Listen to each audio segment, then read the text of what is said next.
AJ malam terakhir. Lawan, tetap lawan. Jangan lupa undi esok. Jangan lupa undi esok tau. Perkataan harapan. Kata harapan terbaik. Jom. Kat mana mau? Depan. Mana? Depan tu.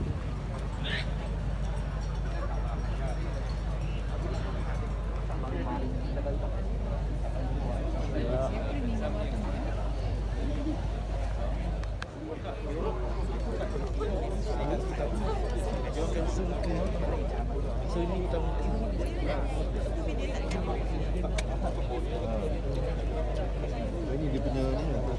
Ah, semua ni. Mana ada belakang?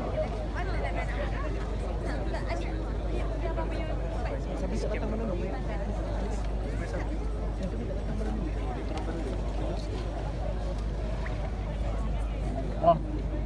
Siapa menang ni, Mak? Oh. Menang. Menang esok ni. Menang lah. Oi, kata kau tak? Menang tak menang ni. InsyaAllah menang. Kalau kalah sedih lah. Kalau kalah Menangis eh? tak, yang penting kita dah cuba. Dah cuba lah. InsyaAllah menang. Rabbi shrah li sadri wa yassir li amri wahlul 'uqdatam min lisani yafqahu qawli. Saudara Syukri, saudara pengurusi majlis, saudara Syukri juga ialah Setiausaha Jabatan Pilihan Raya Pusat untuk Keadilan yang banyak mengatur segala perancangan pilihan raya untuk PKR dalam pilihan raya kali ini. Jadi tepukan kepada saudara Syukri. Saudari Izzah, saudara Wong Chen tadi saya tengok, saudara Nick ada juga, saudara Cincong, dan saya minta maaf kepada calon kita di Ampang, Kak Oji, sebab saya kena potong queue, dia sampai lambat. Jadi, tapi tak apa, Kak Oji tak payah berucap dah, insya-Allah akan jadi ahli Parlimen Ampang yang baru.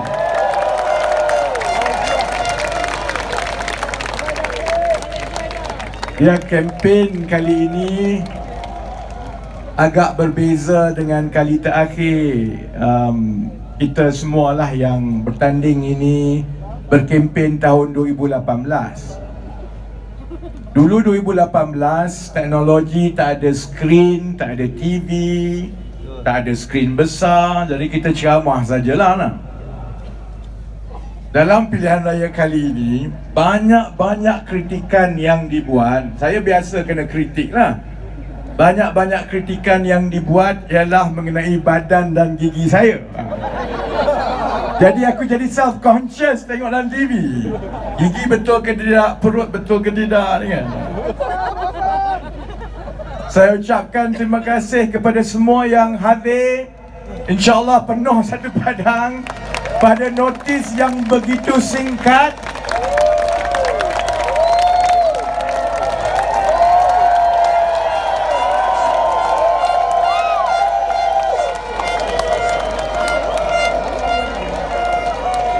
Terima kasih kepada anak-anak muda yang berada di tepi jalan. Saya tahu dia datang bukan nak dengar saya berceramah, tapi dia nak meraihkan dan merayakan insya-Allah esok adalah lembaran baru untuk negara kita. InsyaAllah esok kerajaan baru ni.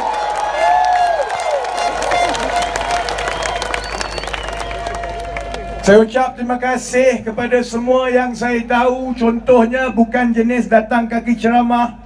Saya ada kawan-kawan yang peguam-peguam kanan yang tengah berdiri di belakang. Tapi insyaAllah kalau kena serbu malam ini, kita cukup peguam untuk bantu kita.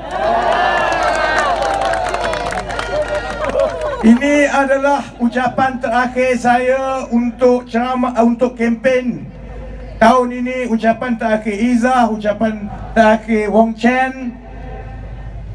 Terima kasih kepada semua yang telah mengikuti kempen kita. Walaupun secara rasmi bermula 2 minggu, tetapi sebenarnya kita telah mula daripada hari pertama kekalahan PH dan PKR di negeri Johor. Sebab itu, ia satu ingatan yang cukup baik kepada ahli politik dan kepada rakyat.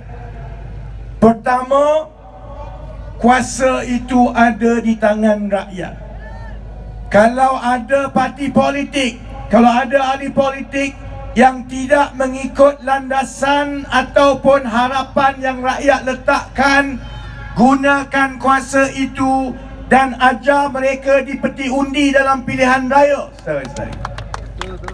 Oleh sebab kami hampir kena pukul mati dalam pilihan raya negeri Johor, sebab itu kami kembali mendengar balik tawaduk dengan penuh rasa rendah diri, faham bahawa siapalah ahli politik, tak kira sehebat mana pun kamu, kalau rakyat tidak beri mandat dan tidak menyokong kamu, kamu kembali ke tempat asal kamu.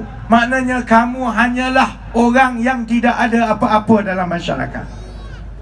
Dan itulah juga pengajaran yang insya-Allah akan dipelajari oleh Zuraida Kamaluddin. Pengajaran yang akan dipelajari oleh Azmin Ali, oleh Kamaluddin Jaafar. Yang lain kau tak payah sebut nama lah. Siapa lagi? Peja tak apalah, Peja memang mungkus insya-Allah. Saya tahu saudara-saudari rasa puas hati kerana mereka yang khianat kepada mandat rakyat ini akhirnya akan belajar pengajaran paling penting dalam politik.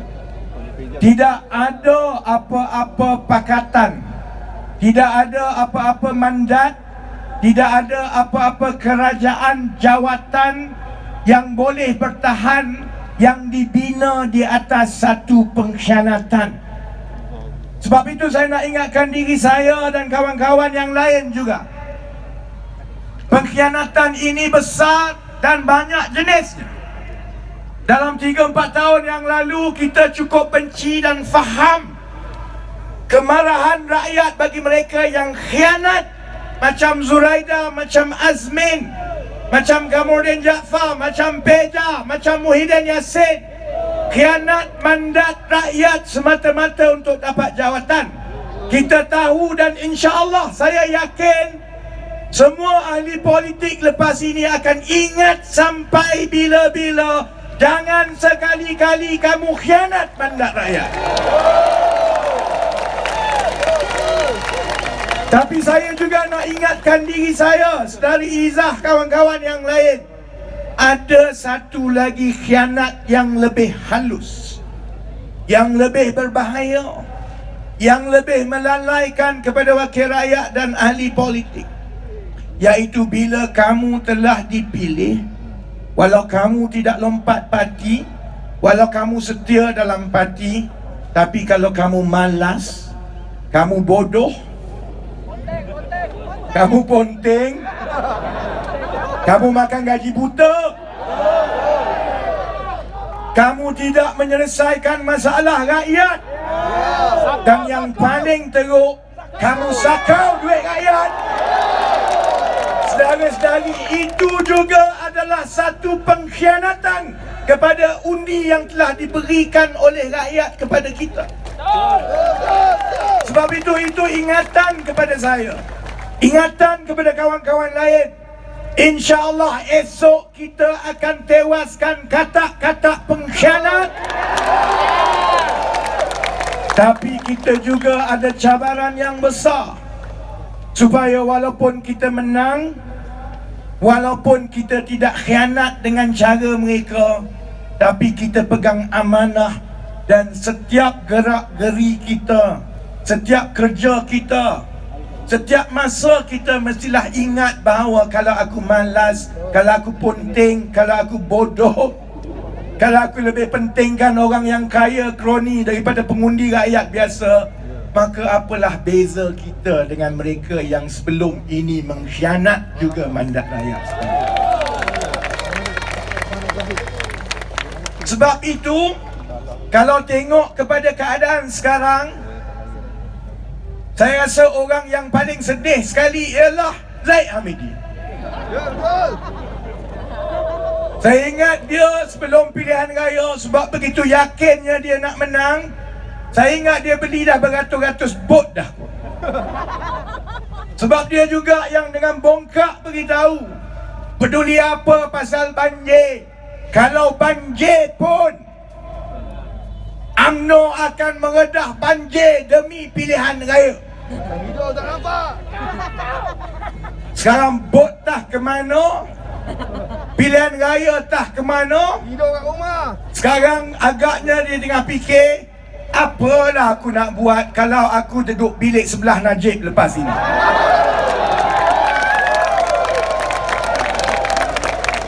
Sebab itu ia peringatan kedua kepada saya, Izzah, Kak Oji, Wang Chen dan kawan-kawan semua. Pertama, jangan kamu khianat. Kedua, jangan kamu bongkak. Jangan bongkak dengan rakyat. Kamu mungkin rasa kamu hebat, Perdana Menteri, orang hebat-hebat, panggilan Tan Sri, Datuk Sri, Datuk Sri Panglima, Datuk. Dan lagi, siapalah seorang pemimpin kalau bukan jutaan rakyat yang di bawah ini. Jadi ingatan supaya kita jangan bongkak. Sebab pilihan raya kali ini banyak memberi pengajaran-pengajaran penting kepada kita. Hebat macam mana kamu pun, kalau kamu bongkak, pada masa itulah setiap seorang yang selama ini kamu tak pernah nampak, yang selama ini kamu rasa menyusahkan, yang selama ini kamu rasa 5 tahun tak payah jumpa, masa itulah baru kamu nak kutip setiap satu undi. Yang tak pernah peduli pasal anak muda, masa itulah sibuk tuang minyak dalam motor anak muda. Saya. Korang pernah tengok Tengku Zafrul naik motor kapcai ke semua hidup dia? Aku tak apalah, aku datang daripada orang susah, fahamlah. Tapi orang macam Zafrul yang dilahirkan daripada awal hidup bangsawan kaya raya, toke bank, masa inilah Allah tunjuk saudara-saudari nak masuk pilihan raya. Kalau kena tukar tayar motor pun dia tukar tayar motor. Jadi ingat, peringatan kedua, jangan kita bongkak. Siapa-siapa yang bongkak, rakyat ada satu tahap kesabaran saja. Bila kamu telah melepasi kesabaran rakyat itu, tidak ada apa-apa yang boleh meredakan kemarahan rakyat. Kita dah tengok berlaku kepada Najib dulu.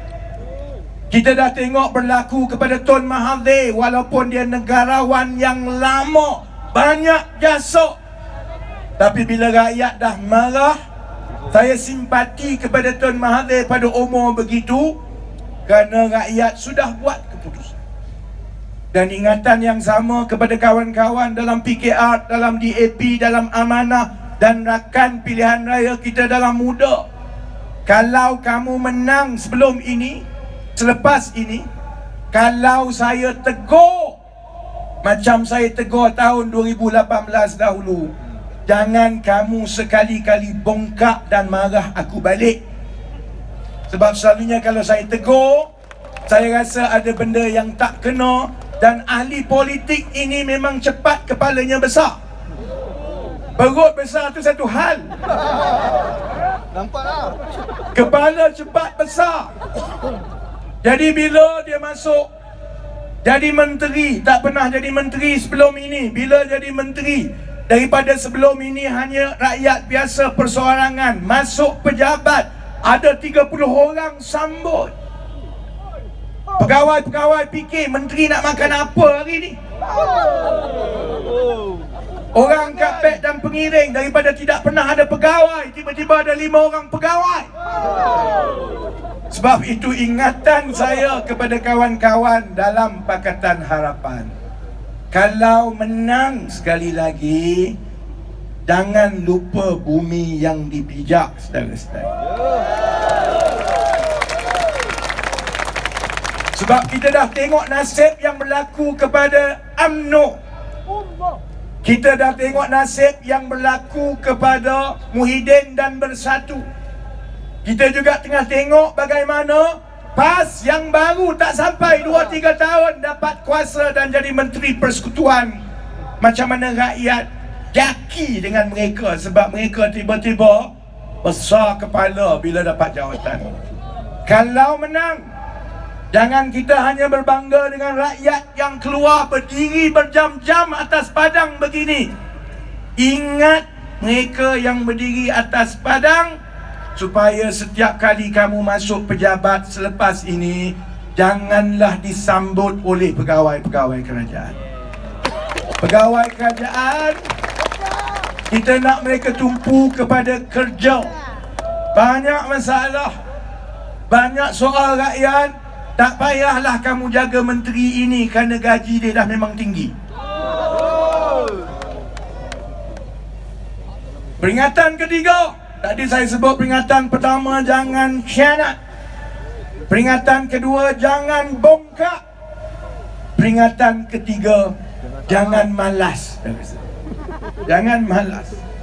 Dan Pakatan Harapan dan PKR, kami yang betul-betul faham perkara ini. Sebab daripada pilihan raya negeri Johor, bila kita tengok keputusan yang telah diberikan oleh rakyat masa itu, perbincangan dalaman kami ialah mustahil. Mustahil kita boleh masuk pilihan raya umum ke-15 dengan sedikit peluang pun untuk menang pilihan raya. Sebab pukulan daripada rakyat itu cukup hebat. Kita ditertawakan. Hatta penyokong-penyokong sendiri pun maki kita, saudara-saudara. Tapi itu beza kalau dalam PKR. Saya ingat dengan UMNO, pimpinan macam saya, macam Izzah dan generasi kami, Kak Oji sendiri, kami dilahirkan di jalan raya sebagai ahli politik. Kita kenal politik bila lari kena kejar dengan FRU. Jadi kita tahu siapa yang paling kuat berlari, dia tak masuk lokap. Jadi kami belajar daripada awal lagi bahawa politik ini, berkhidmat untuk rakyat ini, ialah juga persoalan berapa laju dan deras kamu berlari demi rakyat. Sebab itu kita tahu kalau PKR dan PH nak ada sebarang peluang supaya tidak kena pukul mati dalam pilihan raya kali ini, kita kena kembali yakinkan kepada rakyat bahawa kami boleh lari lagi laju daripada zaman kami muda-muda kena kejar dengan FRU. Dan terima kasih rakyat Malaysia, dalam tempoh 6 bulan saya berterima kasih atas usaha saudara-saudari dan atas usaha sahabat-sahabat di dalam Pakatan Harapan dan PKR. Bila kami kembali berpijak di bumi nyata, kami kembali berlari dan kami kembali tumpu soal kebajikan rakyat, soal gaji, soal perumahan, soal pendidikan, soal ekonomi, soal peluang pekerjaan. Alhamdulillah. Sebab itu UMNO, Barisan Nasional, PAS, Bersatu, Perikatan Nasional, mereka mendapat kejutan paling hebat dalam 2 minggu kita berkempen ini. Kerana mereka tak pernah terfikir, bahawa inilah sokongan yang rakyat akan kembalikan kepada Pakatan Harapan, saudara-saudari. Jadi ingatan kepada kawan-kawan yang jadi ahli parlimen, yang jadi wakil rakyat, kalau membentuk kerajaan, yang jadi menteri, kalau kamu diberi mandat dan kamu dapat tanggungjawab, kalau kamu tidak berlari laju, maka insya-Allah kamu jadi menteri atau wakil rakyat sepenggal. Kalaupun kamu tak kalah dalam pilihan raya, insya-Allah aku penggal kamu dalam parti. Jadi amaran, ingatan kepada kawan-kawan, seperti mana kita nak rakyat bekerja kuat, kita nak rakyat bantu kembangkan ekonomi supaya boleh bayar cukai kepada kerajaan, Supaya kita nak budak-budak universiti, budak-budak sekolah belajar rajin-rajin. Engkau ingat, engkau je boleh musuh rakyat. Rakyat juga boleh minta. Dia nak menteri rajin, menteri cemerlang, menteri tak penting, menteri tak cakap benda-benda mengarut. Kalau ada Pakatan Harapan menang, ada yang bagi cadangan nak buat kereta terbang sekali lagi, saya jadi orang pertama akan minta supaya kita terbang di awal-awal.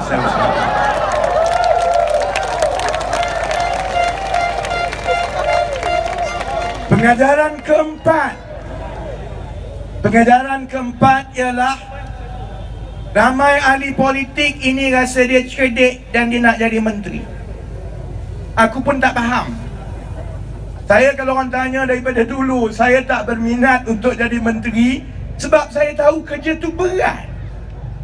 Kerja tu rumit. Sedangkan kita menguruskan syarikat kita, organisasi kita yang ada 200-300 orang pun kita pening kepala. Macam mana kita nak menguruskan 31-32 juta orang yang ada pelbagai ragam, pelbagai masalah, pelbagai keadaan yang unik kepada mereka, dalam keadaan kita mewarisi masalah 60 tahun. Saya tak mendabik dada beritahu bahawa Pakatan Harapan boleh selesaikan semua. Saya takut dan bimbang kita tak cukup masa untuk selesaikan perkara-perkara penting. Tapi kita juga tahu bahawa bila kita tengok barisan yang ada dalam Pakatan Harapan, bila kita tengok Datuk Seri Anwar Ibrahim, kemahirannya ialah meletakkan kebajikan rakyat di hati. Bila kita tengok pimpinan dalam PKR yang muda-muda, orang cakap saya muda, sedari lupa, dalam PKR saya ni dikira tua. Yang lain tu semua daripada Izzah sampai ke bawah, semua lagi muda daripada saya. Kak Oji tak apalah, Kak Oji nampak muda.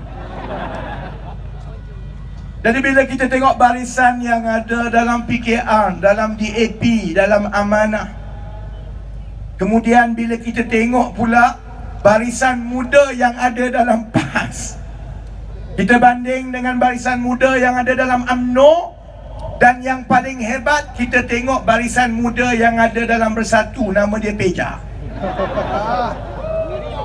Jadi sebab itu saya faham bahawa selagi kita ingat bahawa kita, walaupun kita bimbang dan kita takut, rakyat lebih yakin dengan kita kerana nampaknya kita ada lebih usaha, nampaknya kita lebih mendengar, nampaknya kita lebih banyak idea yang kreatif supaya kita benar-benar bersungguh-sungguh untuk selesaikan masalah rakyat.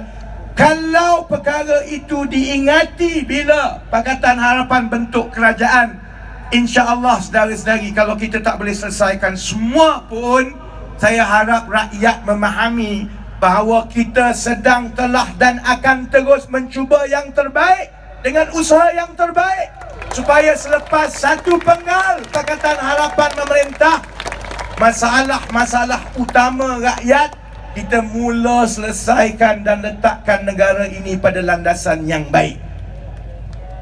Jadi insya-Allah kalau 4 ingatan itu wakil-wakil rakyat daripada Pakatan Harapan ingat sampai bila-bila, saya yakin insya-Allah rakyat akan bersama kita macam ini sampai bila-bila, saudara-saudari.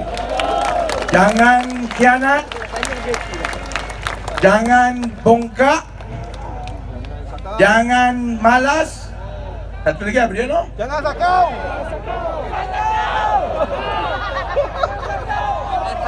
Jangan bodoh. Jangan lupa, jangan bodoh. Baik Saya nak sebut sikit yang cerita jangan bodoh tu tak. Orang selalu kata kau ingat kau je yang cerdik. Dia kata. Saya daripada muda saya dapat peluang yang baik kerana saya balik, saya terus jadi pengurus, saya terus naik pangkat dan sebagainya pada umur yang muda. Saya belajar daripada bos-bos saya yang tua, memang tua lah, pangkat ayah saya dulu. Saya belajar satu benda. bahawa apabila kita makin ke atas dan makin ke atas, dan organisasi kita itu makin besar dan makin besar, mustahil kita tahu semua. Sebab itu untuk menjadi seorang pentadbir dan pemimpin yang berkesan, kita perlukan dua perkara. Satu, kita mesti tahu bertanya soalan yang betul. You ask the right question, you will know what happens within your realm. Jadi tahu bertanya soalan itu. Bila saya kata jangan bodoh, bukannya saya kata semua kena ada PhD. Maksud saya, kalau kamu jadi menteri dan kamu menteri alam sekitar dan air, contoh, katakanlah Izzah jadi menteri alam sekitar dan air, contohnya tak? Bukannya nak dia kena tahu semua pasal climate change, tak climate change ni, pasal tebatan banjir, pasal teknologi. Dia tak perlu tahu semua. Kalau tidak, bila masa dia nak jadi menterinya, dia sibuk baca semua ni. Tapi sebagai ketua, dia mesti tahu bertanya soalan yang betul dan soalan yang penting.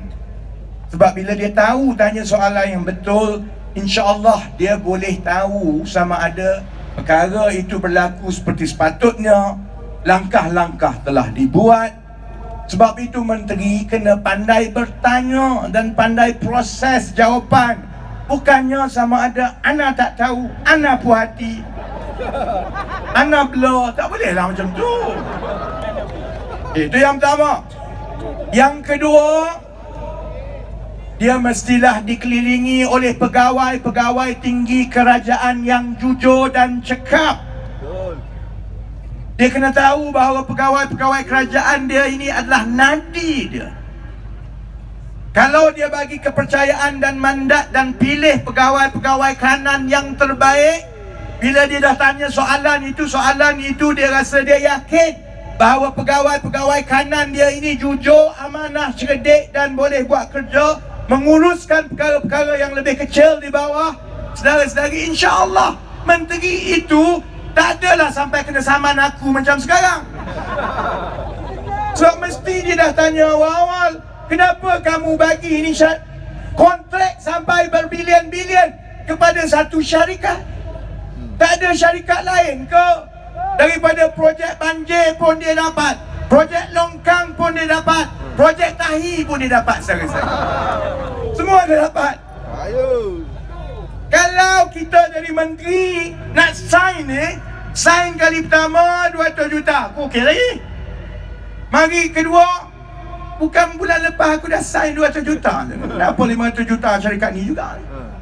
Kemudian mari laporan audit kata senarai projek-projek dia yang bermasalah. Mesti kita ingat, aku rasa hari tu dia dapat projek baru.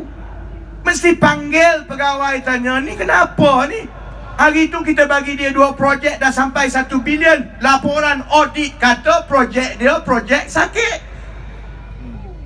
Sebab itu saya kata,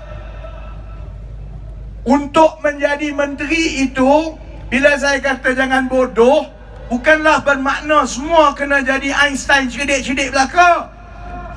Tapi dia kena tahu bahawa kalau dia betul-betul pegang amanah dia dan dia betul-betul ambil serius tugas dia, kalau dia tahu bahawa setiap 1 jam dia bekerja itu adalah makan gaji dengan rakyat, dan kalau jam itu tidak cukup, ataupun kalau yang dia buat itu tidak memandai dengan kehendak tugas dia, maksudnya dia pecah amanah, baru dia betul-betul teliti satu persatu. Sebab itu saya bawa dalam pilihan raya kali ini, saya bukanlah nak cari gaduh dengan Tuan Ibrahim, Tuan Man. Saya hormat ustaz-ustaz, saya hormat orang yang berpendidikan agama. Tapi saya nak sampaikan ingatan bukan saja kepada yang dalam PAS, tetapi juga kepada yang di dalam PKR dan dalam Pakatan Harapan. Jangan kamu syok nak jadi menteri. Sebab tugas itu berat. Tugas itu melibatkan berbilion wang rakyat. Dan sekali kamu belanja, nak tunggu belanja balik 15 tahun nanti baru boleh. Kalau kamu buat salah hari ini, bukan saja wang itu kena sakau, 15 tahun lagi rakyat kena menderita kerana projek yang sepatutnya memudahkan rakyat akhirnya menyusahkan rakyat. Sebab itu jangan bimbang. Saya pun ada kesian jugalah dengan Tuan Ibrahim Tuan Man. Sebab lepas saya mula pendedahan pasal projek-projek melibatkan Mangku Bumi, saya tengok kempen dia dah memang down terus. Tak ada lah. Di hantar surat saman peguam saya dah tengok surat saman itu. InsyaAllah saudara-saudari saya dengan rasa peluang itu baik untuk saya berjumpa di mahkamah. InsyaAllah kita akan teruskan, dan bila dalam mahkamah lebih banyak yang kita boleh korek dan gali mengenai projek-projek ini. Jadi geng-geng yang dekat Kementerian Kewangan, geng-geng yang dekat kementerian-kementerian lain yang duk baik dengan Mangku Bumi ini, badan muka korang Tuan Ibrahim dah saman, lepas ni korang yang panas.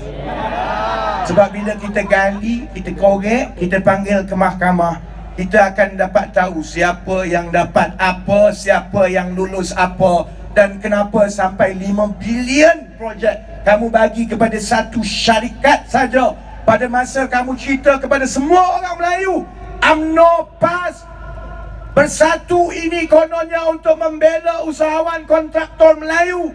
Kontraktor Melayu yang dekat Hulu Terengganu, saudara-saudari, nak dapat satu tender 50,000 setahun pun nak mampus. Tapi kamu boleh bagi satu company sampai 5 bilion, 6 bilion. Tambah bila kita tahu company itu ada hubungan yang rapat dengan pimpinan-pimpinan UMNO. Jadi, dia tak habis di kempen pilihan raya ini, kita akan sambung dalam mahkamah. Jangan lupa tengok YouTube lepas ini. Sama juga saya kena saman. Saya pecah rekod sebagai wakil yang bertanding, calon bertanding dalam pilihan raya yang paling banyak kena saman tahun ini. 2 minggu 2 saman. 1 minggu 1 saman. Setiap 1 saman 1 minggu. Saya cerita pasal Meriam. Pasal Meriam. Sebab dah lah kita ni, kalau pegang kita mampus. Kapal tak ada, jet tak ke mana. Paling kurang saya faham dah, Angkatan Tentera Darat dia tunggu lama untuk naik taraf persenjataan Meriam sebab mahal. Masuk rancangan Malaysia ke berapa tak lulus, masuk yang ini, masuk yang ini, sampai 15 tahun baru dapat peruntukan. Sedangkan Meriam yang ada tu dah memang ketinggalan zaman. Tu saya kata dulu, katakanlah ada musuh kat sana, dia bawa Meriam dia, kita bawa Meriam kita kan. Dia tembak Meriam dia sampai kat sini, kita tembak sampai kat Izzah. Mampus kita. Jadi saya faham lah Angkatan Tentera Darat kita lama dah sangat tunggu untuk dapat naik taraf senjata ni. Saya dah tengok semua dokumen penilaian. Yang saya sebut sebelum ini dalam kempen hanyalah soal satu syarikat yang usia 3 tahun, yang pemiliknya budak-budak umur 20-an dengan 30-an dapat tender 850 juta. Tak ada kena-mengena dengan Meriam, tak pernah buat Meriam, tak pernah urus Meriam pun. Saya sebut yang itu sebab saya nak tunjukkan yang di belakang dia tu ada kaitan dengan keluarga timbalan Menteri Pertahanan. Saya nak sebut elok. Saya tak sebut lagi binatang yang lagi besar.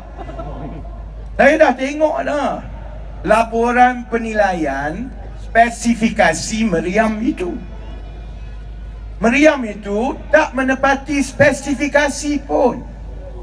Kalau setakat semata-mata beli Meriam tapi ada orang sakau duit, aku tak apa lagi. Paling kurang kita hantar budak-budak kita pergi perang, dia tembak sampai betul. Askar minta Meriam sekian-sekian, diuji sekian-sekian, jauh tembak sekian-sekian, kuasa tembak sekian-sekian, boleh dibawa melalui udara sekian-sekian. Dia order, balik Meriam datang, kita ingat Shopee je yang scam, Meriam pun kena scam sekarang.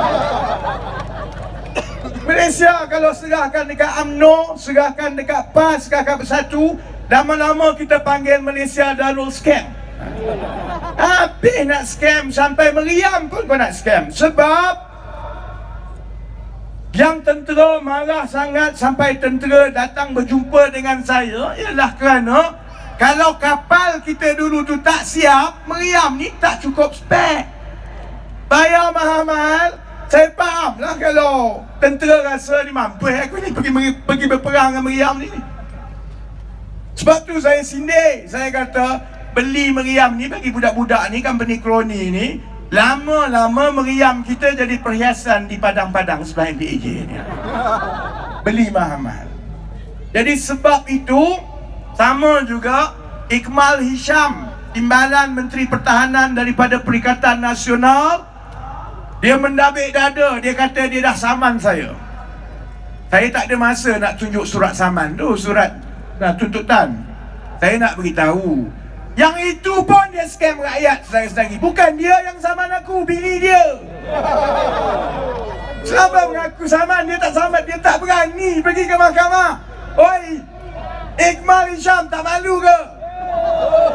Ni kawan-kawan yang duduk kat Tanah Merah, pergi tanya dia. Janganlah scam orang Tanah Merah. Kau tak berani pun nak saman. Yang saman itu isteri dia. Aku tak sebut lah. Jadi dia tak saman, isteri dia yang saman. Jadi tak apalah. Engkau ingat engkau tak saman, isteri engkau saman, kau selamat daripada mahkamah. Nanti masuk mahkamah, kita akan sapina dia, seret dia masuk dalam mahkamah sebagai saksi. Ada orang tanya saya, ni yang PN, yang BN awal-awal tu, saudari ikuti tak komen-komen macai dalam Facebook? Ni saya tengok tadi, saya tengok kan. Ni banyak je kan, UMNO ni memang sakit hati. Kalau boleh, kalau dia boleh bomoh aku, dia bomoh lama dah. Saya sebenarnya ada pasukan yang buat analisa komen-komen macai tau. Saya nak tahu apa dia sebenarnya yang diorang diajar ni untuk hentam kita. Saya nak beritahu, sebelum sampai ke analisa tu, saya nak ucap takziah kepada geng-geng macai JKOM ni, sebab ini malam terakhir kamu bertugas. InsyaAllah Pakatan Harapan menang. JKOM tak JKOM ni tak ada lah. Belajarlah pergi buat kerja sendiri macam rakyat. Orang jual burger, kamu duduk sibuk jadi cyber trooper. Jadi bila kita analisa, kami boleh tengok peralihan daripada mereka bongkak. Awal-awal tu dia rasa dia yakin menang. Masa mula-mula tu, kalau kita bercakap saja dalam Facebook, dia akan sebut hancing 22 bulan. Itu dalam beberapa hari pertama tau. Lepas tu tak hancing lah. Sebab bila kita mula bandingkan di antara rekod 33 bulan dia, kau cakap kita orang hancing. Padahal paling kurang 22 bulan kita stabilkan harga minyak, kita bagi air suri, kita sumbat Najib dalam jail. Paling kurang berkesan dan berbekas jugalah. Yang engkau 33 bulan tu telur pun tak ada. Jadi bila kita jawab hancing 22 bulan tu tak ada lah. Tak ada, lepas tu hilang. Lepas tu mula cerita pula. Dia mula cerita pasal saya lah. Pasal saya lah. Tipu lah, inilah Raja Fitnah. Lepas tu ada satu masa tu gigi pula lah. Gigi.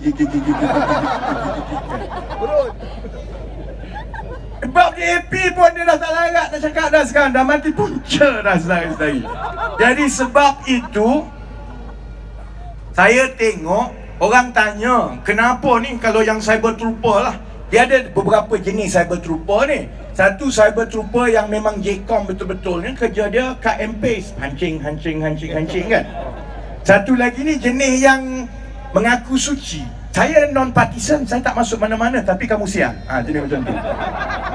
Selalunya komen dia ialah begini. Alah, apalah Rafizi ni, kamu selalu tibai saja, bentangkanlah apa kamu nak buat. Yang itu geng-geng suci yang macam itulah. Kita tahu dia ni memang cyber trooper UMNO lah tak? Baik. Saya nak jawab yang cyber trooper UMNO duk tanya tu, kenapa kamu suka tumpu kepada skandal? Kenapa kononnya kamu suka aibkan orang?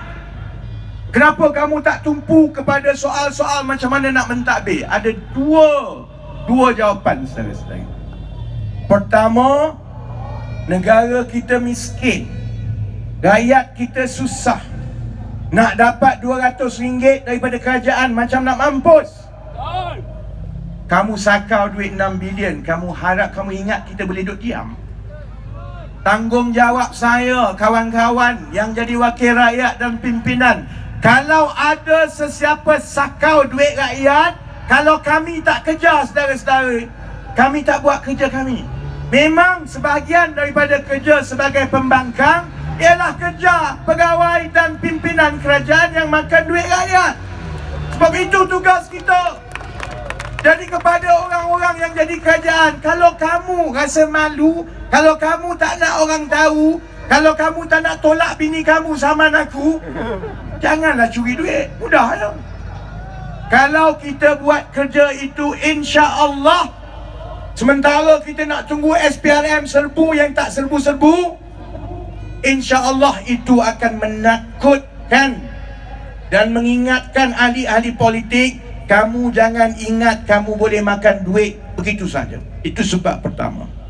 Sebab kedua, walau macam mana hebat pun rancangan kamu, manifesto kamu, kalau kerajaan bayar berpuluh-puluh juta pun kepada konsultan, ambil yang terbaik di dunia. Kenapa Malaysia selama 60 tahun, marilah konsultan macam mana pun, marilah idea macam mana pun, tak jadi-jadi. Mari konsultan tunjuk kertas cadangan NFC bawa, konon bagi saya 250 juta, dalam tempoh sekian-sekian kita tak payah import lembu dah. Kita boleh ternak lembu kita sendiri, daging yang dihasilkan dalam negara cukup. Idea bagus, rancangan nampak cantik. Lama-lama lembu tak ada, lembu dalam kondo yang ada, saya rasa. Kenapa jadi macam itu? Sama juga kapal. Mari tahun 2009 nak kapal 6 biji. Oh, segala jenis kapal lah, meriam begitu, begini. Sign tanda tangan, bla bla bla bla. Kapal nampak hebat. Hishamuddin pergi aku tak tahu dia pergi rasmi kapal mana tu agaknya 2013 tu. 2013 sebelum masuk pilihan raya, Hishamuddin dah pergi rasmikan pun. Bukan 2013, 2017. 2017 baca berita dia rasmikan kapal. Kapal mana dia rasmi pun kita tak tahu. Kenapa dengan habis berbilion ringgit, segala jenis lukisan semua ni, semua engineer semua bertahun-tahun bina kapal, sampai ke sudah kapal tak siap sekali. Sebab apa? Sebab kejayaan dan kemampuan sesebuah kerajaan melaksanakan hatta idea yang terbaik pun bukan bergantung kepada kertas cadangan, bukan bergantung kepada pegawai-pegawai yang cerdik kat bawah tu, bukan bergantung kepada anak-anak muda yang menyumbang idea dan memberitahu macam mana nak buat. Dia bergantung kepada batang tubuh pimpinan yang ada dekat atas. Kalau pimpinan itu rosak, dia tak amanah, dia jujur, dia curi duit, sedari-sedari, letaklah cadangan yang paling hebat macam mana pun, negara kita akan terus tergelincir dan terus mundur. Sebab itu saya ambil tanggungjawab itu. Bukan soal nak aibkan, bukan soal nak menang dalam pilihan raya. Saya nak beritahu kepada menteri-menteri, janganlah berlaku tidak adil kepada rakyat dan pegawai-pegawai semua. Dia buat kerja lama, hidup dia habis buat kapal dia, tapi oleh kerana kamu tak jujur, tak amanah, kamu sakau duit, akhirnya semua kerja itu sia-sia. Sebab itu ia jadi ingatan yang baik dalam pilihan raya kali ini. Sehari-hari tengok, saya tak sentuh pun pasal manifesto. Sebab dulu saya berkempen 10 tahun lepas, saya budak lagi, saya muda, saya masih tak tahu banyak benda. Saya masuk parlimen, saya tengok sendiri jenis-jenis ahli politik yang ada dalam negara kita. Sebab itu sekarang 10 tahun kemudian saya kembali ke pentas politik. Tugas untuk jadi cerdik itu ramai orang cerdik. Bagi kat Wong Chen, bagi kat Nurul Izzah, bagi kat pimpinan-pimpinan lain. Tugas rotan ahli politik ni, saudara-saudari, saya nak ambil tugas itu. Sebab kita takkan maju ke depan selagi kita tak perbetulkan akhlak dan amanah pimpinan-pimpinan yang ada dalam negara ini. Baik dalam BN, baik dalam PN, baik dalam PH sekalipun. Hanya dengan kita meletakkan akhlak yang baik, amanah yang baik, rasa tawaduk dan takut kepada rakyat, prihatin kepada rakyat, barulah saudara-saudara, insya-Allah segala yang kita nak buat itu dapat dilaksanakan dengan cepat. Sebab itu saya sebenarnya tak rasa kita perlukan lebih daripada 5 tahun untuk meletakkan negara ini di landasan yang baik. Saya tengok kawan-kawan yang ada, saya tengok Datuk Seri Anwar Ibrahim, saya tengok dalam PKR contohnya semua kena rotan. Saya yakin saudara-saudari, kalau kita ada barisan yang menggabungkan yang tua, yang telah melalui penjara demi penjara, yang menderita, yang faham dan terhutang budi dengan jasa rakyat, kita gabungkan dengan yang muda, yang ada idea, yang mahu menyumbang, yang sedang belajar, insya-Allah saudara-saudari, dengan keikhlasan itu, kalau Pakatan Harapan mendapat mandat dan peluang daripada rakyat, insya-Allah satu penggal, saya yakin kita mula boleh letakkan negara ini di landasan yang baik untuk rakyat. Dan setiap dari kami ada tumpuan masing-masing. Izzah ada tumpuan dia, Wang Chen ada tumpuan dia, Kak Oji ada tumpuan dia, Zahir ada kepakaran dan tumpuan dia. Saya hanya nak tumpu satu benda saja. Kalau saya dan kawan-kawan dapat peluang untuk berkhidmat sebagai dalam kerajaan, saya hanya nak baiki tahap paras gaji rakyat. Itu saja. Dan itu tugas yang cukup besar, cukup berat, cukup rumit. Dia melibatkan kerajaan, dia melibatkan pekerja, dia melibatkan majikan, dia melibatkan struktur ekonomi, dia melibatkan daya saing kita, dia melibatkan meyakinkan pelabur-pelabur untuk datang ke negara kita. Tapi apalah gunanya menjadi kerajaan kalau 5 tahun lepas kita jadi kerajaan, rakyat menjadi makin miskin kerana gaji kekal sama, tapi harga barang makin naik tiap-tiap tahun. Kerana itulah hakikat negara kita ini selama berpuluh-puluh tahun. Rakyat menjadi semakin miskin tiap-tiap tahun. Inflasi makin naik, harga barang makin naik, dan kenaikan itu jauh lebih tinggi daripada kenaikan gaji tahunan. Sedangkan yang muda-muda, yang mula berkeluarga, dia tengok bos dia gaji sampai 10-15 kali ganda daripada gaji dia. Dia keluar gaji 2,500, dia tengok bos dia gaji 30,000. Saya ada kaki tangan, saya tanya dia bekerja syarikat yang ternama. Saya tanya dia, kenapa kamu tinggalkan syarikat ni, datang join syarikat aku ni? Masa tu dia tak tahu kena serbu SPRM lagi lah. Lepas ni saya masukkan dalam soalan interview, kau tahu tak kita orang kena serbu dengan SPRM, nak join ke tak? Ya. Saya tanya dia kenapa. Dia kata dia kecil hati sebab tiap-tiap tahun dia kerja dengan baik, prestasi baik, tapi bonus tak pernah dapat, naik gaji sikit sangat.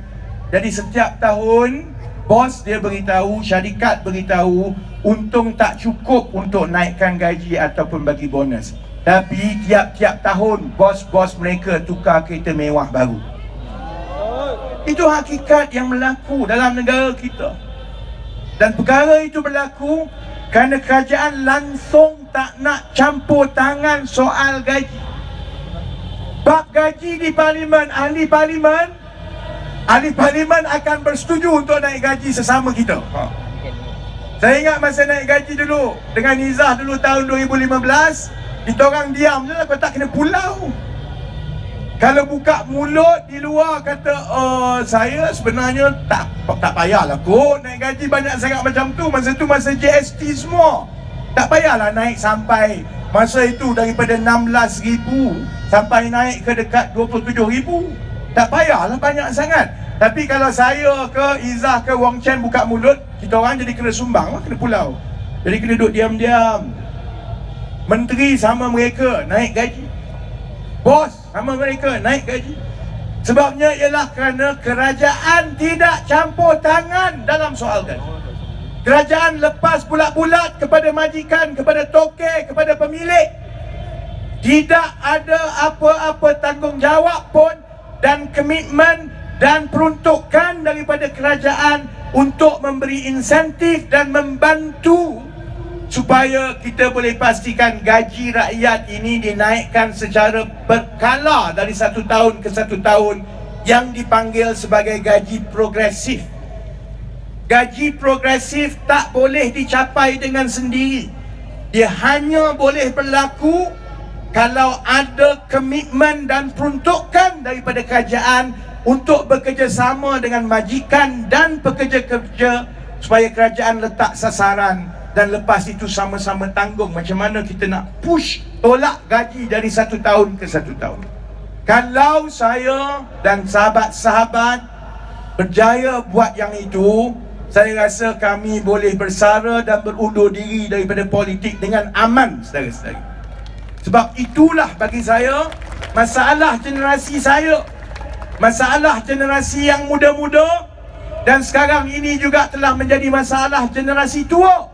Kerana bila yang tua itu pencen, anak bekerja tapi anak tidak cukup gaji, anak tak boleh tampung kehidupan mereka, maka mereka tak cukup untuk bantu ibu bapa yang semakin tua. Dalam keadaan pencen tak cukup, KWSP tak cukup, dalam keadaan orang hidup makin lama macam Tun Mahathir umur 97.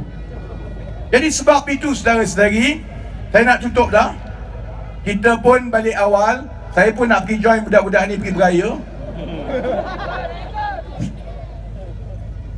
Pilihan kita dalam pilihan raya ini cukup mudah. Di sebelah pakatan kita dah bentangkan, dari segi kepimpinan kita ada seorang tokoh yang teruji. Dia pernah dianiaya daripada jawatan yang paling tinggi sebagai pemangku Perdana Menteri Malaysia. Daripada jawatan paling tinggi sehingga masuk penjara, 3 kali masuk penjara, dan dia tidak pernah khianat sekalipun untuk meninggalkan rakyat yang telah setia dengan reformasi sejak tahun 1998. Kita dah tunjukkan di sebelah Pakatan Harapan kita ada gabungan pimpinan yang pelbagai, tua muda, yang berpendidikan, yang Melayu, Cina, India, daripada Sabah dan Sarawak, yang mewakili hasrat dan citra setiap rakyat. Di sebelah Pakatan Harapan kita dah tunjukkan kepada rakyat, ini tawaran kita.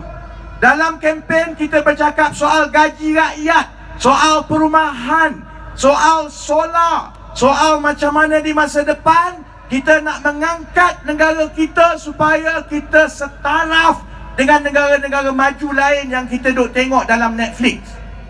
Itu di sebelah Pakatan Harapan. Di sebelah UMNO Barisan Nasional apa dia? Pertama, sampai sekarang kita tak tahu siapa jadi Perdana Menteri ni. Kalau Barisan Nasional menang, saya tak tahu Zahid ke jadi Perdana Menteri, Mak Hassan ke jadi Perdana Menteri, Poster Boy ke, saya pun tak tahu. Siapa? KJ tak kot. Susah kot. Jamal. Saya akan bergabung seminggu kalau Jamal masuk parlimen. Jadi di sebelah Barisan Nasional ni, dia kata dia kestabilan dan kemakmuran. Stabil peluh otak dia, sampai sekarang kita tak tahu siapa nak jadi Perdana Menteri ni. Orang tu mengaku, orang ni mengaku. Orang cerita pasal rakyat, orang cerita pasal masalah.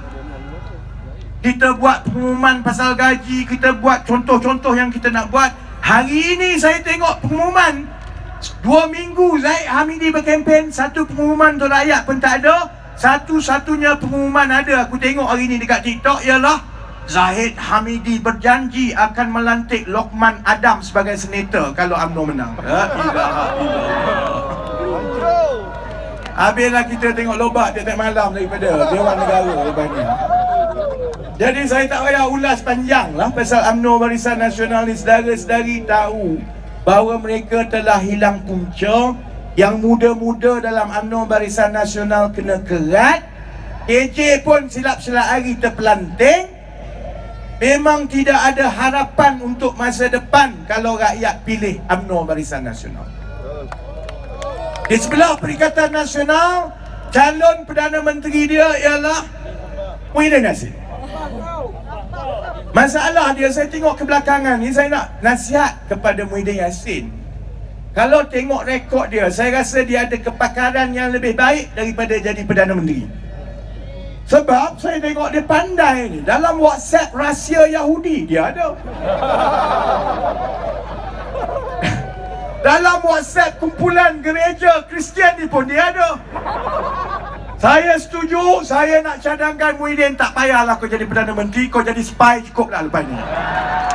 Kau jadi spy ni, duduk dalam WhatsApp Yahudi, duduk dalam WhatsApp Kristian, duduk, tak payah jadi Perdana Menteri lepas ni. Barisan Perikatan Nasional kita tahu, orang cerita pasal rakyat, orang cerita pasal penyelewengan, orang cerita pasal macam mana nak menyelesaikan masalah-masalah negara, dia cerita pasal gigi aku.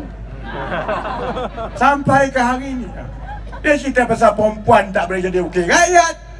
Dia jadi cerita pasal apa nama ni, undi DN dan PH masuk neraka. Sebab itu saudara-saudari, bagi saya terutama kepada yang muda-muda, sebab hari ini kita dapat dapatan yang terkini sehari sebelum pilihan raya. Saya tinggalkan di hujung sekali sebelum saya nak tutup, supaya kita bagi berita gembira kepada semua yang menonton dan semua yang susah payah hadir. Ada berita gembira saudara-saudari. Kita buat kaji selidik hari Rabu dan hari Khamis. Dan tahap sokongan rakyat ini kita dapat tiap-tiap minggu pada hari Rabu dan hari Khamis untuk minggu yang itu. Saya memang berdebar dan saya memang takut, sebab kita tak boleh baca hati rakyat ni. Kalau adalah orang kata dia sebagai ahli politik, dia tahu macam mana rakyat nak mengundi, bohong semua. Kita tak tahu, kita hanya boleh cuba yang terbaik. Kita kalau nak cuba dekat dengan rakyat, kita kena menyelami perasaan rakyat. Rakyat nak macam mana? Kalau aku hidup sebagai budak muda sekarang ni, keluar universiti, gaji RM1,500, aku dah apa? Tu yang semua jadi TikTok influencer tu. Jadi itu yang terbaik kita boleh buat, cuba dekat dan memahami perasaan rakyat. Tapi kita tak tahu. Sebab itu di sebelah PKR Pakatan Harapan, kita sangat bergantung kepada data sokongan rakyat dari satu minggu ke satu minggu. Yang kita bimbang ialah seperti yang berlaku di pilihan raya negeri Johor. Kempen dah jalan, ceramah dah jalan, tapi bila kita tengok tahap sokongan di pilihan raya negeri Johor hari itu, tahap sokongan pengundi Melayu kepada PKR dan Pakatan Harapan hanyalah 11%. Walaupun saya belum kembali ke politik, aku dah tengok mampu macamnya. Jadi saya sendiri dah tahu daripada awal kita hanya boleh menang satu kursi. Kerana tiap-tiap minggu tahap sokongan itu tidak berubah, 11%. Tukarlah macam mana pun, akhirnya orang masih lagi nak undi UMNO. Dan yang lebih membimbangkan, bila kita tanya pengundi-pengundi Melayu di Johor dulu, kenapa mereka macam itu? Kamu tak puas hati dengan ekonomi? Tanya kamu puas hati ke tidak, 80% kata tak puas hati. Tanya kamu puas hati ke tidak dengan prestasi kerajaan persekutuan dan prestasi Perdana Menteri, 80% kata tak puas hati. Tapi kamu tetap undi UMNO kan? Dari situlah kita dapat tahu bahawa rakyat kecewa. Mereka merasakan selama 2 tahun mereka tertekan, duduk dalam PKP. Ramai yang derita sampai kena angkat bendera putih. Dia tengok ahli politik kiri kanan, dia kata dia orang ni semua duk berebut jawatan, tak peduli pun kat aku. Mesej itulah yang kita ambil. Sebab itu saya daripada awal kata tolak tepi kemah besar. Menang kalah tu saudara-saudari, biar rakyat yang menentukan. Kalau ahli politik hari ini kita kata kamu ponteng, esok kamu pergi jadi best friend. Mampus kita. Kalau kita kata orang ni tak betul, tak bersih, esok demi masuk kerajaan kita jadi kawan baik dia. Rakyat kata kamu ni sama semua demi jawatan, kamu bohong kepada kita tiap-tiap hari. Sebab itu daripada awal kami dalam PKR kata tidak ada kemah besar. Yang penting ialah dekat dengan rakyat. Dan kita tawakal kalau kita dekat dengan rakyat, rakyat akan kembali kepada kita. Alhamdulillah, saya nak sebut dapatan setakat pagi ini yang insya-Allah tidak akan bertukar lah esok. Kecuali Sanusi buat lawak lagi rakyat Malaysia suka, tak tahulah. Malam ini, kalau tengok kepada dapatan setakat pagi ini, tahap sokongan pengundi Melayu kepada UMNO Barisan Nasional telah jatuh ke paras paling rendah dalam sejarah seluruh alam. Tahap sokongan pengundi Melayu kepada UMNO Barisan Nasional sekarang ialah 26.7%. Maksudnya daripada 10 orang Melayu, tak sampai 3 orang pun kata akan undi UMNO Barisan Nasional dalam pilihan raya kali ini. Kalau saudara-saudari nak faham apa makna 26.7% sokongan Melayu kepada UMNO itu, masa Najib Mat Sakau kalah tahun 2018, UMNO masuk pilihan raya 2018 dengan sokongan pengundi Melayu sebanyak 33%. 33% pun mereka hanyut, saudara-saudari. InsyaAllah 26.7% UMNO akan lemas dalam undi banjir yang dia buat sendiri. Tahap sokongan pengundi bukan Melayu, China dan India kepada Pakatan Harapan telah kembali ke paras 2018. InsyaAllah melebihi 70 dan 80%. Jadi saya nak siapkan pimpinan MCA dan MIC boleh mula cari kerja baru. InsyaAllah kamu bungkus. Kemudian Perikatan Nasional, saya tahu dia cukup yakin awal-awal tu dengan influencernya, TikToknya, dengan masuk neraka-nya, dengan lawak Sanusinya, mereka yakin mereka boleh menang. Saya nak sebut tahap sokongan pengundi Melayu kepada Perikatan Nasional hampir sama dengan tahap sokongan pengundi Melayu kepada Pakatan Harapan, yang hanya ketinggalan 2 ke 3% saja daripada sokongan Melayu kepada UMNO. Beza dia apa dia? Kita dapat sokongan yang padu daripada kawan-kawan China, India, Iban, Kadazan, dan kesatuan hati rakyat Malaysia pelbagai kaum ini. Yang Melayu, Cina, India, Iban, Kadazan, saudara-saudari, insya-Allah itu akan meletakkan kita insya-Allah melepasi 100 kerusi parlimen esok, insya-Allah. Ada lagi berita baik yang saya tak pernah tengok sepanjang saya mula mengendalikan data dalam politik. Dulu-dulu masa kita kempen 10, 15 tahun, 20 tahun yang lalu, orang selalu sebut tak payahlah kempen kepada saluran satu yang tua-tua ni, dia memang totok UMNO. Ingatlah. Keadaan dah terbalik, saudara-saudari. Saya nak berkongsi bahawa tahap sokongan yang paling tinggi kepada Pakatan Harapan ialah daripada saluran satu, orang-orang tua. Berbanding dengan PN dan BN, pengundi yang berumur 55 tahun ke atas, 30% beritahu akan undi Pakatan Harapan, berbanding hanya 20% untuk BN dan 11% untuk PN, saudara-saudara. Bila saya tengok, saya terkejut. Saya ingat dunia nak kiamat. Jadi kami tanya balik dan siasat balik, kenapa macam ini? Kenapa tiba-tiba orang tua ni sokong Pakatan Harapan pula? Jawapannya itu cukup merendahkan diri saya? Jawapannya ialah kami dah tengok semua. Kami dah tengok semua, pimpinan dah cuba semua. Kami sebenarnya tak peduli sangat dah yang ada. Kami nak tengok masa depan.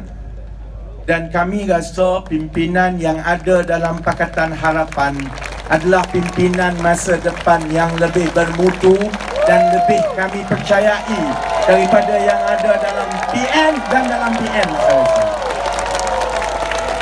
Jadi kepada uncle, aunty, pakcik, makcik yang umur 55 tahun ke atas, saya minta maaf. Kalau selama ini saya kata tak payahlah berkempen dengan saluran satu ini. Itu mengajar kita bahawa kalau kita menghampiri rakyat dan meyakinkan rakyat, kumpulan yang paling tegar dulu sokong UMNO pun boleh terbalik sokong kita, insyaAllah. Seperti biasa, kekuatan kita ialah di kalangan pengundi berumur 25 hingga 55 tahun. Ini adalah pengundi ekonomi yang menanggung beban tiap-tiap hari daripada kegagalan ekonomi kerajaan yang ada.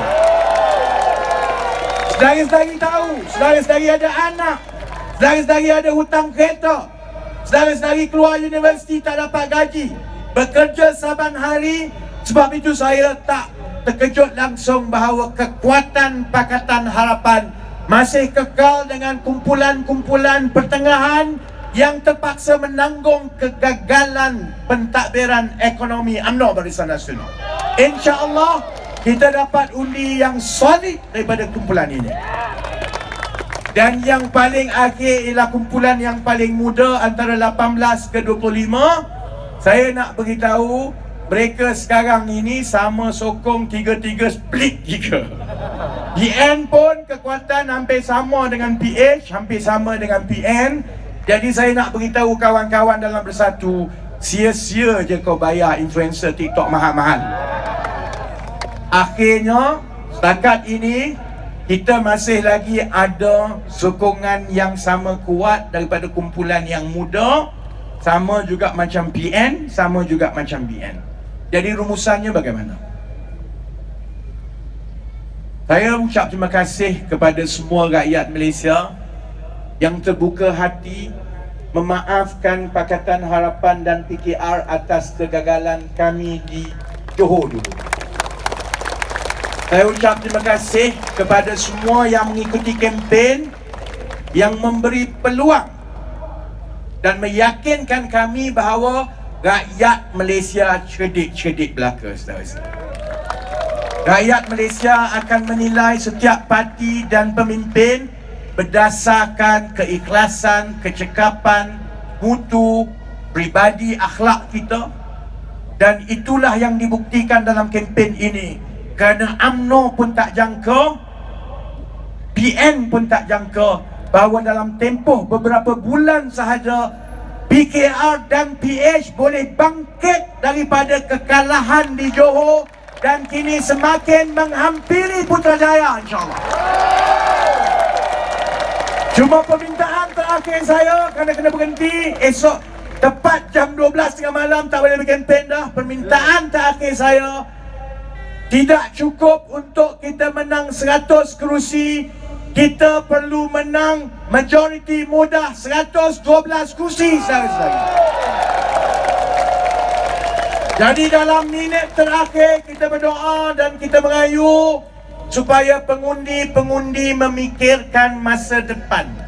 Ini bukan soal Anwar Ibrahim, ini bukan soal Zaid Hamidi, ini bukan soal Spy Master Muhyiddin Yassin. Ini soal rakyat, soal yang muda, soal yang tua. Negara dan masyarakat kita mesti bergerak ke depan, tinggalkan segala kerosakan dan juga warisan masalah daripada kerajaan-kerajaan dahulu. Dan insya-Allah satu-satunya kerajaan yang ada tanda-tanda masa depan ialah kerajaan Pakatan Harapan, insya-Allah. Jadi terima kasih banyak-banyak. Terima kasih di seluruh Malaysia yang menonton. Kita bersedia untuk kita tawan Putrajaya esok. Kita bakar semangat. Saya sebut ayuh, saudara-saudari sambut dengan Malaysia. Saya sebut kita, jerit kuat-kuat boleh. Saya sebut pakatan, saudara-saudari sambut harapan. InsyaAllah Allah memberkati usaha kita semua. Ayuh, kuat lagi. Ayuh, ayuh, kita, kita, kita, pakatan, pakatan, pakatan. Terima kasih rakyat Malaysia. Sekian. Sese, nandi, manakam. Wabillahi taufiq wal hidayah. Wassalamualaikum warahmatullahi wabarakatuh. Ayo Malaysia. Pakai kata Wak, esok boleh jangan salah bangkah. Yes, reformasi. Ayuh Malaysia. Esok jangan salah bangkah. Mestinya harapan. Bye. Pasti menang.